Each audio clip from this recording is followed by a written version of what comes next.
Hello, my name is Anshul Khanna, and I am a licensed clinical marriage and family therapist in Maryland, here in the United States. In addition to my clinical work, I do trainings for clinicians in the community, but also for different organizations. And I've had the finest opportunity to work with the Fulbright team in different parts of the world, in addition to here in the US. Thank you so much for giving me this opportunity to share some of my ideas with you. So my hope for today is for this to be a webinar for about 25 minutes approximately, and to be able to talk about a few things. I want to briefly talk about cultural adaptation, but more from a mental health perspective. Want to talk some about mental health concerns, how to name it, how to identify it, and a few ideas of how to manage it. And I do want to briefly touch on harassment and discrimination briefly. And again, I know this is not a long webinar, so if at any point you need additional resources for anything, my email is in this webinar. If you need to reach out to me via email for resources, that is absolutely welcome. And if you have any other questions as well. So I'm going to go ahead and start with a PowerPoint to support this webinar. This will just take a quick second. All right, so my email is right here. If anybody's interested in reaching out for resources, you can absolutely use this email for that purpose. I do want to start by briefly talking about culture shock, right? I think we use the word culture shock very loosely and openly, but essentially it is the psychological, visceral, emotional impact of living in a very different part of the world, where the landscape is different, where the level of stimulation is different. I always use this example of when I first came to the US 25 years ago. I remember that for me, the piece that felt like culture shock was not being able to see people, right? Not being able to hear sounds and noises. And the bustle of living in Mumbai was something I really sort of missed tremendously. So that for me was a bit of a transition and an experience. And so I do want to kind of bring it up just from a standpoint of being mindful in terms of what to expect. And if you've already been in India, you're probably experiencing some of this already, where there is a mix of different emotions and experiences. And culture shock can include anything from feeling euphoric and still feeling a little disoriented at the same time, maybe feeling tired, because adapting to a new setting takes on a lot of energy on many different levels. So officially, a culture shock experience should not last beyond 2 weeks or around 3 weeks, right? It's variable depending on the person. Not a mental illness, not an issue by any means, and your functioning is not disrupted.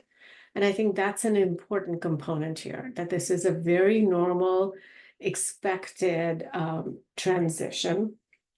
And I think even say you've been in, say, the country for a month and you begin to notice, still moments of kind of feeling like, okay, I'm just tired. I think that tiredness sometimes is really part of just the adaptation, not so much culture shock per se, but I think your body gets used to a different way of living, a different level of energy and input. And, being in a place like India where stimulation is pretty high on a sensory level, that can take its toll. So just something for you to kind of be mindful of, something for you to have the language to name an experience that you're having. And reverse culture shock is just something to think about, because when you go back, you may have a very similar experience of kind of that adaptation, the slight disorientation, things feeling a little surreal, and that is also expected. Why do we talk about mental health and well-being, right? Why is this an important component of this, this training or this orientation that you're a part of? Is because I think the transition to a new country or a new landscape, part of that transition, there's an element of loss and separation, right? The physical cues are different. The sensory cues are different. There is a loss in terms of maybe family and friends and relationships. Yes, it's brief, it's temporary, but there is still a loss. Sometimes because you are in a different setting, there might be things you've not planned for, things you were not anticipating, right? Maybe you were looking forward to having the same type of coffee at a Starbucks in India, but it still tastes different. So again, there could be little things, there could be big things that sort of come out of nowhere as an experience that could be exciting, that could be disappointing. If there have been pre-existing issues, this could be physical issues, it could be chronic health issues, it could be anxiety, it could be some form of depression. A transition can sometimes intensify and exacerbate those concerns. Sometimes stressors like the political climate, if there are anti-American sentiments anywhere, if the local conditions are not feeling very, I guess, easy, or they're feeling like it takes a lot of energy to adapt to, all of those stressors can take a toll and lower our threshold of tolerance. So that's why it's important to be mindful of just kind of your well-being in an overall way, because these stressors can kind of push your limits a little bit. And that's why this is a really important conversation to have. So I know I did kind of start off with talking about culture shock, right? Now, like I said, it's normal, it's expected. But when do you know something is more than culture shock? Where is that line? So a framework that I like to use sometimes is to think about it in terms of signs and symptoms when it comes to your mood, your behavior, or safety, right? I think if you begin to notice that there is marked and a significant shift in anxiety, in you're feeling more agitated, in irritability, which doesn't kind of feel like you, sound like you, and it's a pretty distinct shift, that's something to kind of be mindful of. If you're noticing there's a very obvious sense of feeling down, it's more than just sort of the transition, right? It's more than missing the familiarity of being home or missing family. And there is a pretty, drastic shift in your energy level, then you're noticing something has changed in your mood. If you're noticing changes in behavior, and sometimes these are ones that people pick up on more than the mood necessarily, where maybe you're missing work, you can't focus, you're procrastinating, there is maybe more risky behavior, which kind of doesn't sound like you. You find yourself not wanting to be with people, right? Even if it means that I have to engage with people for work and I'm not even able to do that, then it's telling you that something is feeling off, right? And I think sort of if you talk about it in terms of the highest level of risk of behaviors that might suggest that there is psychological distress is when people have thoughts of suicide, or when people have thoughts of maybe hurting others, or the behavior seems bizarre or not rational, then you know this person is really struggling psychologically, or you're struggling psychologically on some level. I do want to make a quick kind of comment there about suicide. When people have thoughts of suicide, oftentimes it's not that people don't want to live. Sometimes the level of emotional pain is so high, it exceeds our ability to cope with it. And that's where, in a twisted way, it makes us feel like, okay, that's an exit. So I do think that it gives you an idea of how much somebody is struggling. And if you ever have somebody come up to you, then you're really worried about how depressed they are, I think it's okay for you to be able to ask, are you having a thought of suicide? Sometimes when people are struggling with pretty serious depressive symptoms, they can have a thought of suicide. What that will do is it make the other person feel like, okay, you get it. It is not going to make the thoughts of suicide worse. In fact, it's going to make them feel a little better. They will feel like, okay, I'm not making this up. This is a thing. And that will also give you some information to connect them to a professional to get more support. If you don't have that information, you don't have enough motivation to make that connection. So I just like to put that out there because it does come up a lot sometimes, more than we would imagine. So I'm saying that just to give you permission to ask those questions if you're really worried about maybe another grantee, or maybe this, somebody in your life at some point in the future, maybe not during your time in India, but I think it's just something to, I guess, tuck away as an important supportive measure, I guess. So again, along the lines of when is something more than just a transitional response, right? I think when the symptoms you're experiencing are severe, that the intensity is greater, it's disruptive. It's getting in the way of relationships. It's getting in the way of school, of work. It's getting in the way of you functioning, and it's happening frequent and it's more long lasting. Then you know that this is more than just the blues. This is something more clinical, that this is more than just general anxiety. So it's a nice framework to use sometimes to get a sense of, has this crossed the line or not? Speaking of kind of mental health concerns, I want to quickly just give you kind of a snapshot of what depression and anxiety looks like in a clinical way, right? So when somebody is struggling with depression, which is, like I said, more than just feeling down, I'm just feeling the blues. It's a cluster of symptoms, right? You notice a pretty significant intensity and sadness. There are frequent crying episodes. Sometimes depression and anxiety go hand in hand. There are feelings of guilt and doubt that crop up pretty frequently. When people are struggling with depressive symptoms, they don't want to be around people. They isolate themselves. They might have trouble sleeping, where they may sleep more or sleep less. They may have trouble with appetite, where they're more hungry or absolutely have zero appetite. And cognitively, they may notice challenges in concentrating and focusing. So when a cluster of these symptoms occur for a significant number, but I say significant number of days, I think you're looking at about a couple of weeks or more, pretty kind of, persistently, then you know that this person may benefit from talking with somebody, or you may benefit from talking with somebody if you go through an experience like that. This is one of my favorite slides, right? Because I think the idea of talking about depression or imagining that we may be depressed sometimes creates a sense of shame almost. Because I think some of those feelings are rooted in misconceptions around depression. I think, one, we assume that it's not something that could happen to us. So when it does happen to us, there's an element of shock almost. But almost like depression is related, becomes about, okay, something wrong with the person because they're depressed. And that's actually furthest from the truth, right? Depression is a real medical issue. And it has nothing to do with a person's strength, with a person's personality. It's not as if I can't snap out of this depression and that means I'm weak. One, you can't snap out of depression. And two, it has nothing to do with your strength or your capabilities, right? It is a medical issue, which sometimes can have a genetic basis and sometimes it cannot. And it doesn't always just happen during bad times. It could happen when good things happen to us and they're just very stressful and overwhelming, right? In terms of the transition, like when people get married, when they have a baby, it does sometimes kind of open the doors for a lot of feelings that we have held inside. Um, Sometimes people think that if I take medication, it will change my personality. What medication does is it levels the playing field. I think it makes it easier for some of the strategies you are using to work. And sometimes people will say, I feel numb.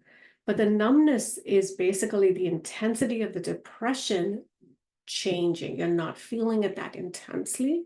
So it feels unfamiliar and it feels numb. Um, Talking about it actually helps. It doesn't make it worse. So I'm saying these things to sort of normalize it.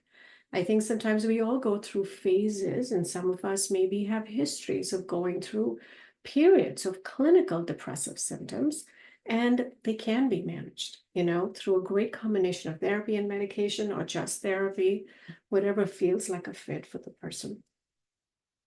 Managing depression, right? I think you've got to start with physical activity. That is the place to start because and this could look like a 20-minute walk every day. It could look like dancing. It could look like swimming. It could look like anything that you can keep up with, right? Physical activity is important, doing pleasurable things like in small portions, right?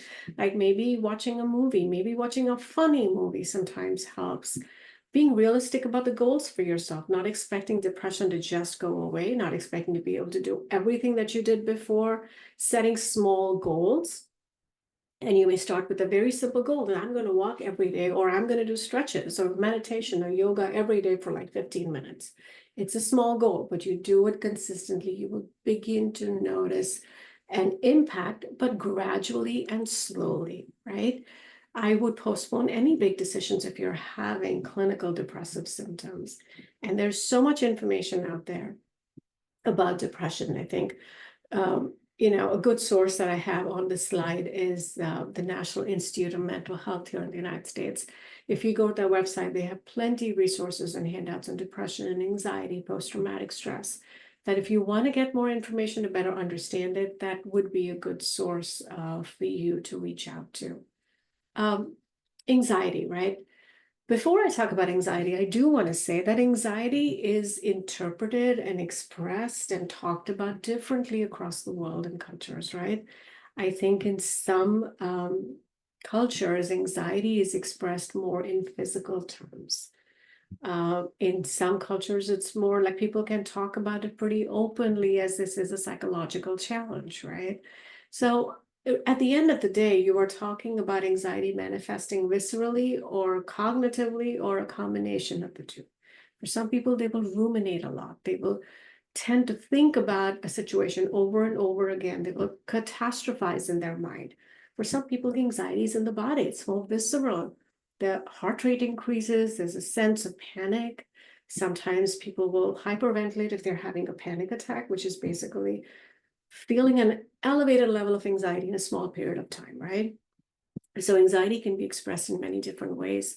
This is a great visual of a panic attack that I saw at a training with the National Council of Behavioral Health. Really, a panic attack lasts for a few minutes. Sometimes the first thing you need to do if you think someone's having a panic attack is to ask them if they think they're having a heart attack. And if they say no, they say this is a panic attack, someone with a history will know what's happening. You want to maybe just, find a chair, a quiet place, maybe have them sit down and just kind of be with them and ride the wave with them, right?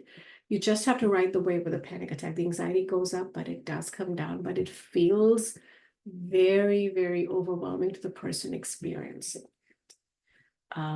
So just a plug for how you can offer support to somebody who is having a panic attack. Really, in terms of managing anxiety, I do think sleep is important. Managing substance use is important. And doing things that are comforting and soothing. I think yoga goes a long way. Meditation is very helpful. I think if you are working with a professional, doing some cognitive behavioral therapy is incredibly effective. Caffeine is really critical. I don't have it here, but caffeine is if coffee is something that you have on a daily basis, maybe 2 or 3 cups a day, you want to maybe decrease that because that will elevate your anxiety. And being mindful of nutrition as well, and making sure that you have time on a daily basis for yourself.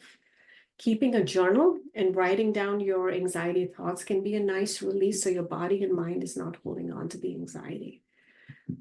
This is a good slide. It's a little similar to the one that I showed earlier with different types of distress, right? I think it's a nice way for you to determine what's the level of risk I am at or someone else, right? A transitional one is really where this is either I'm going through cultural adaptation or there is a current issue, right, that I am struggling with. And those are usually pretty short term. That's when you can just get support from a staff, from a Fulbright staff or a peer or a grantee or family members. When you begin to notice some of the signs of psychological distress we talked about earlier, it's urgent. That's when you want to connect with a professional. Emergent is when there is active danger to oneself or someone else. At that time, you want to make sure the person is immediately connected to support or a resource, whether it's a hospital or whether it's a psychiatrist, or someone who can immediately sort of help with the safety issue. This is a nice slide. Essentially, it is language of support, right? If someone is struggling, some of the language you can use is basically, remember, the first thing I will say is before I get into language is you don't want to solve it. When someone says pain, your goal is not to problem solve. Your goal is not to change their mind. It's not to persuade them to think like you, but your goal is to create a space for them to share. So you want to really focus on validating the pain they're experiencing, right? Sometimes if somebody doesn't reach out to you, but you notice something is off, it's okay to say, you seem really upset. I didn't see you at that meeting. you haven't been returning my texts. I'm worried about you. Would you like to talk about it, right? Let's find a time to talk about it. So that could be one example. Sometimes just plain validation that I know you have a lot going on can go a long way in decreasing that pain. And when the pain comes down, people are more willing to accept some of the ideas or strategies that you have to offer. I want to briefly talk about harassment and discrimination. It can look different, right? I'm going to start by talking about sexual assault just briefly. Sexual assault, just knowing that sexual assault could be an unwanted comment around your sexuality. It could be inappropriate sexual touching. It could be rape. The behavior is non-consensual. We know consent is enthusiastic. Consent is somebody saying yes. It's not the absence of no. And when something is non-consensual, you can feel it.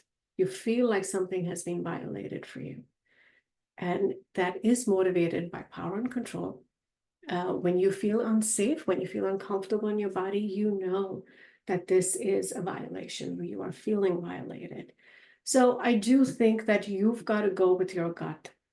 It's not about what is on paper, right? What is legally considered sexual assault or not. If you are feeling violated, that's what you want to go with. In terms of discrimination, discrimination can look like so many different things, right? To so many different people. I think sometimes you're discriminated based on the language. If you don't speak the language in that particular community or the local area that you're in, you may be treated differently. The way you're identified may be different. You may be identified first as an American. You, instead of, say, a professor, you may be identified more as, an American instead of being, say, a mom. So we all have multiple identities, and for us, some are more dominant than the others, but how others perceive us and respond to us does have an impact. Sometimes discrimination is objectification. It's about being treated differently or treated in a diminished way. So all of these experiences have an impact on our sense of self, on our self-esteem, and they can create a variety of different feelings. And my recommendation would be to start off, trust your gut, always, right? Reach out to somebody who is safe, who's not going to make you feel worse about it, who's not going to judge you. Start with a contact that you have on the Fulbright team, if you like. Explore your options. If this is something that is that would be considered, say, sexual assault or rape, and you want to explore your options, if that is something you want to move forward with, start with the Fulbright staff, and they might get you connected with resources. The self-care piece becomes very, very critical, because I think regardless of any part of the world that we live in, I think in our collective unconscious, there's so many misconceptions around consent, around sexual assault. For example, people will blame the victim if she was dressed a certain way, if he was dressed a certain way, and was sexually assaulted, right? At the end of the day, we know the responsibility 100% lies with the perpetrator. But we have grown up in communities and cultures where there are these assumptions and stories around victim blaming. And that somehow creates so many mixed feelings if we are victimized. So I do think that reaching out to a professional can help you unpack some of that. So I just wanted to kind of put this out there for something for you to think about.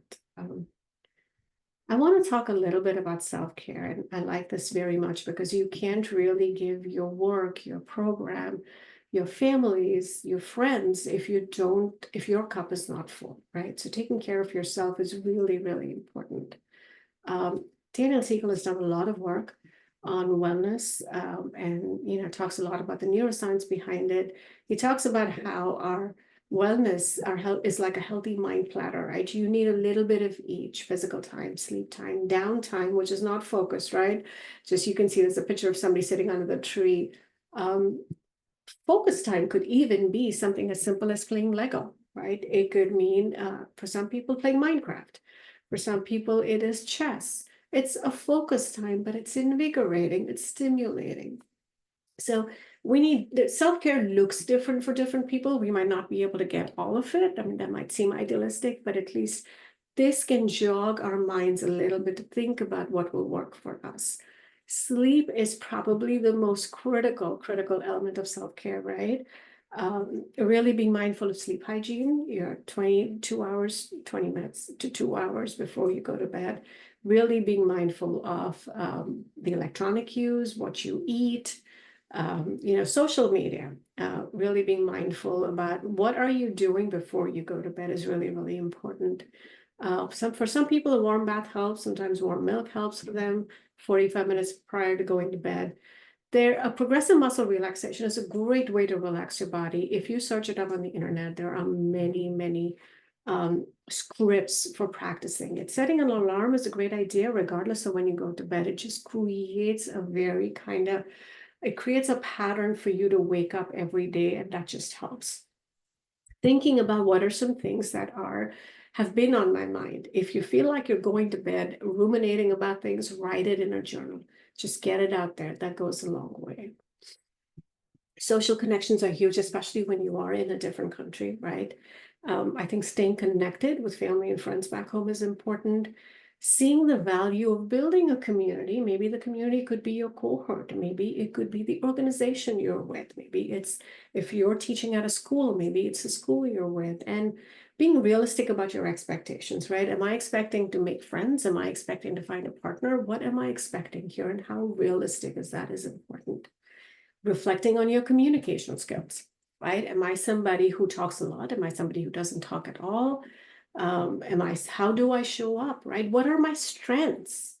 And being mindful of those things can help you build better relationships.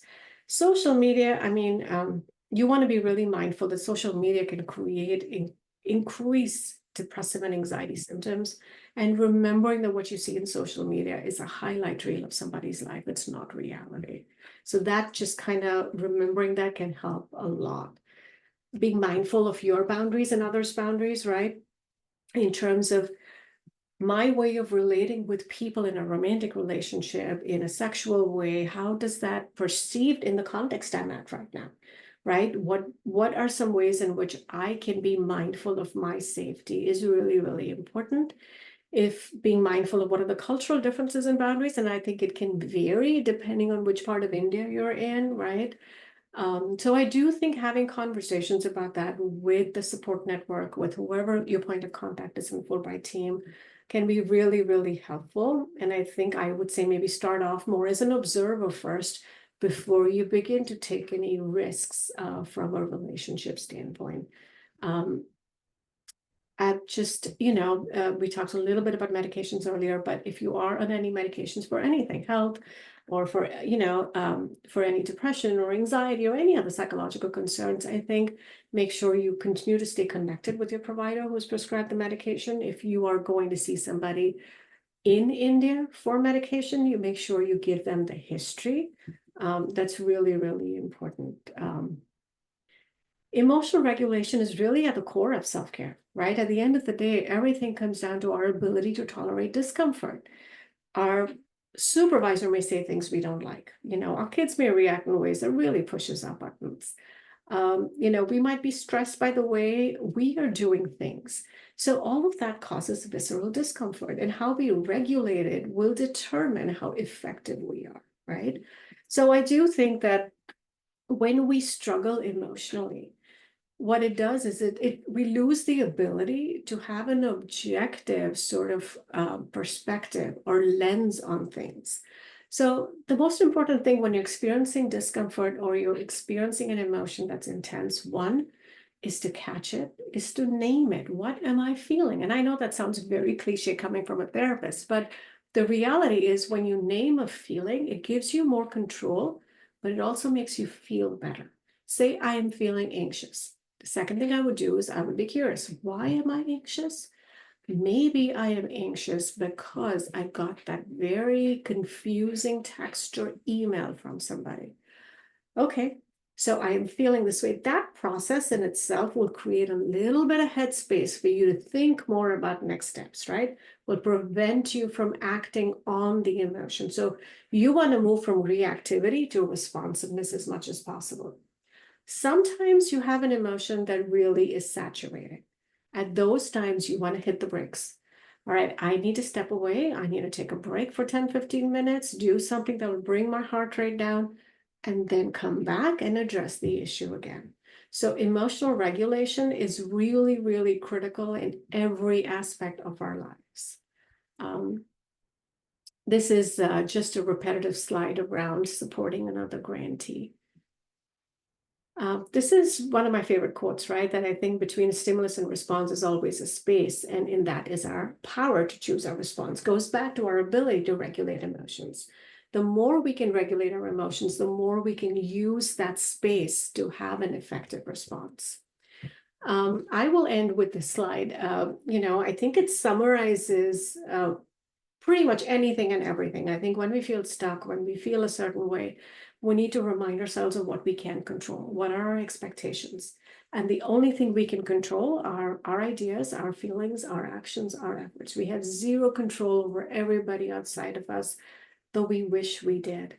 So I think just reminding yourself of that is really, really important. Well, I really hope this was helpful. And like I said earlier, if you have any questions, please do not hesitate in reaching out. You have my email, and I wish you great luck. I hope you have an amazing experience in India and one that is really fulfilling in every way.